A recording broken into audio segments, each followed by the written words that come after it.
Alrighty, today we're going to check out a new Henry Margu style. It's a cute little choppy fresh pixie called MIRA. We're going to take a look at the sizing because this one is going to be more petite average compared to some other Henry Margu styles that tend to run a little bit large. So stay tuned for all of the details. I purchased MIRA with my own funds. You can find it right here at Wig Studio One. If you drop below the video, expand the description box. You will find a direct product link there. If you click on the link, it will take you right out to the site. You can explore all of the colors, pricing in more detail. If you have any questions for us, please reach out to support at Wig Studio One. And don't forget to visit us on our private Facebook group called the Wig Studio One Wig and Topper Support Group. Andrea Carlson is doing live presentations every week. So there's a couple reasons why I feel like this is a little bit unique. It's unique for Henry Margu because it is labeled petite average. I can attest to that. It is smaller in the circumference, in the ear to ear, and the back to front measurement. I'm 21¼ inches around the circumference, and I did not have to make any adjustments in order to get a secure fit on this one. Plus, there's no baggy cap at the crown or the top.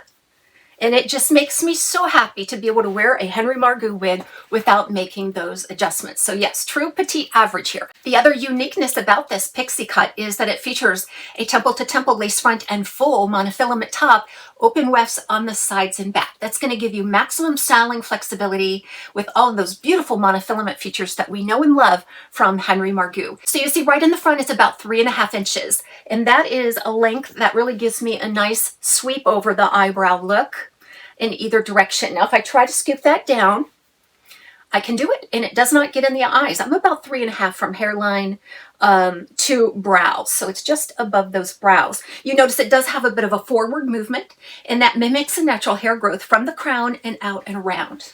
Okay, so if you want to get some up and over styles, you're really going to have to work with maybe the heat from your hand or some product. This one is made from synthetic, regular synthetic. This is not heat friendly. Okay, and the color here is 26GR, if I didn't mention that. It's very lightweight. It only weighs like 1.8 ounces. It's just impossibly light feeling on the head. You can really tell that this is a quality everyday style by Henry Margu. So let's take a look at the inside of the cap. That lace front runs temple to temple. It does extend back into the ear tab. That obscures any look of seams there. So it's a nice seamless look all the way around. It hugs the head beautifully. It's finely knotted every other hole or so. And then you're definitely getting the illusion of scalp no matter how you want to part it on the top.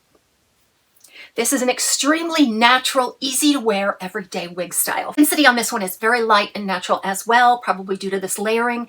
It's a finer, soft, silky looking fiber, feeling fiber, so it doesn't feel overdone. The other nice thing about this is that it's not overrun with permatease. There's just a little permatease on the temples and in the back, none at the nape. This gives it a nice slim, tapered look all the way around. So the tailoring on this style is just perfect. Chat about this color, this 26GR. It is a combination of like a darker gold blonde with some medium and some light gold blonde highlights. And this is on a darker root, a medium brown root. It does offer lots of nice dimension. I feel like this is neutral, leaning mostly warm. So I have seen many applications of 26GR. They all seem to be a little bit different depending on the application of the highlights and also how long it is, because if this were longer, I think you would definitely get to see more of the gold blonde highlights in it.